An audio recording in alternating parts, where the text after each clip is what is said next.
LOCASH on the line. What's up, boys? How are you? What's going on, y'all? You got Preston. No, just Preston today? Yeah, Chris is at the dock office today. When we're home, we're running errands and trying to make sure the kids got their checkups done and stuff like that. So Chris is locked up in the dock office. He's just being right now. Responsible. I get it. You know. Well, let's talk Boston. How excited are you? Dude, we are so excited to get back to Boston. Last time we spoke, you guys were thrilled to get back up here. I mean, how many times has it been? Do you know off the top of your head? Man, at one point Boston was the number one market for us. I mean, we were getting calls from the record label, and everybody was like, man. I think with COVID hitting a while back and everything, that it got a little tough to get up to the Northeast, and there was a little bit of a break. But I would say we played up in Boston, probably 15 times in our career. I mean, just a ton. And we came up there with Kane Brown on the Kane Brown tour, and we hit Fenway. And, it's just the best. That city's magic. 15? Wow, I didn't think it was going to be that high. Oh, dude, we love it. Well, I want to talk about the show in a few minutes, but I love the song. Wrong Hearts is the new single for those listening. And, Thank you, man. Being the head of your own label, what is that conversation like, picking a single like that? I tell you what, man, picking the single is tough. Chris and I are song guys, and we wrote this song back in 2020, so it's been sitting around for a while. We wrote Hometown Home back in 2021. So these songs aren't just flashy new little toys that, we're like, oh, we love the new song that we just wrote. And, because it's easy to get that way. But we always put all of our songs into a big pile, and then we go back. And when it's time to cut, we re-listen and we whittle that pile down to the ones that we feel like are the ones that are going to speak to everybody the most. And Wrong Hearts was sitting there raising its hand, and we were like, you know what, maybe this is the one. And so we released it to radio. It was our biggest release to date, and man, it's already getting played all over the country. So thanks for saying that. Man, it sounds so good, and I love that you're riding the momentum. And you said you guys are song guys. So which album cut do you secretly wish would become like a fan favorite, even though it's not a single? You know what? On this latest album, I really love Things We Love.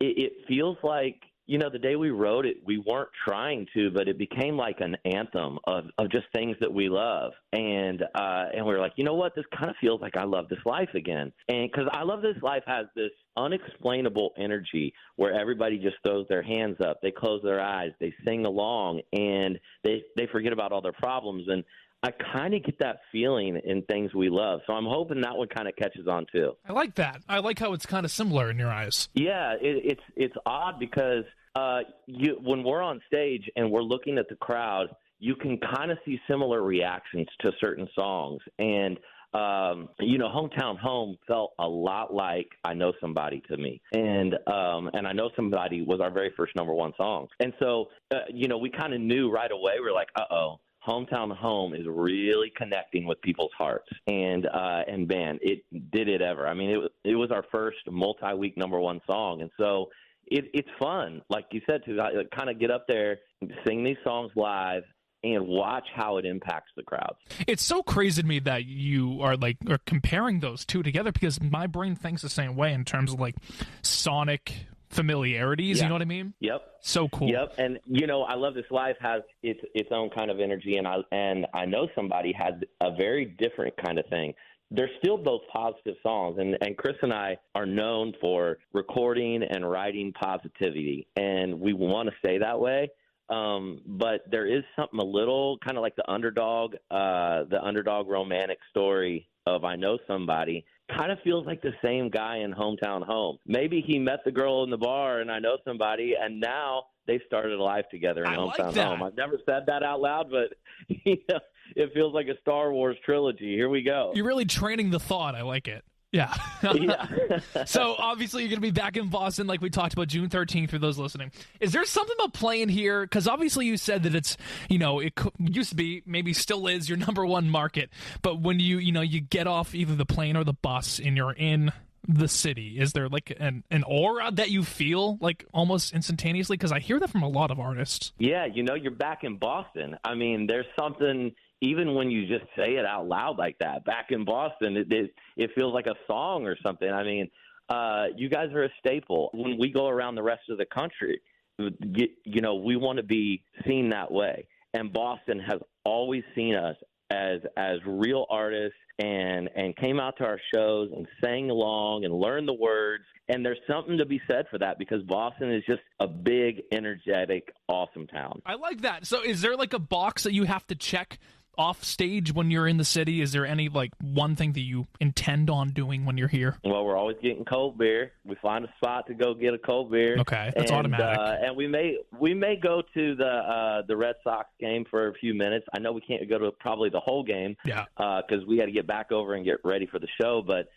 since it's just across the street, we're going to be right over there hanging out. I like it. So if you could get any Boston artist, past or present, to join you on stage for this concert, who's coming? Aerosmith? Oh, man, what a question. I know, right? Oh, God. I feel like you and Aerosmith could do, like, the Dream On, like, collaboration. Yeah, but, we might surprise everybody and bring, like, New Kids out or something, Ooh. I mean, let's get a little wild and crazy and 90s with it. Let's go. I like it. All right, I'm excited, Preston. We're going to see you on the 13th of June at the House of Blues. Go get your tickets, everybody. It's going to be like the best show from what these conversations have been like. We're going to have a great time. So yeah, man, we're going to have fun. We're fired up about it. Our calendars are marked, and there's a lot of shows this year that we're fired up about, but Boston is one of them at the top. Very excited to hang out with you and celebrate that number one, which is going to be really fun. We haven't even had time to have a number one party, man. So let's just call the show at House of Blues. This is going to be the hometown home number one party. I like it. I'll be there, and I'll bring a cooler. I love that about you. Let's go. Talk to you soon. We'll see you later. All right. See you. Thanks, man.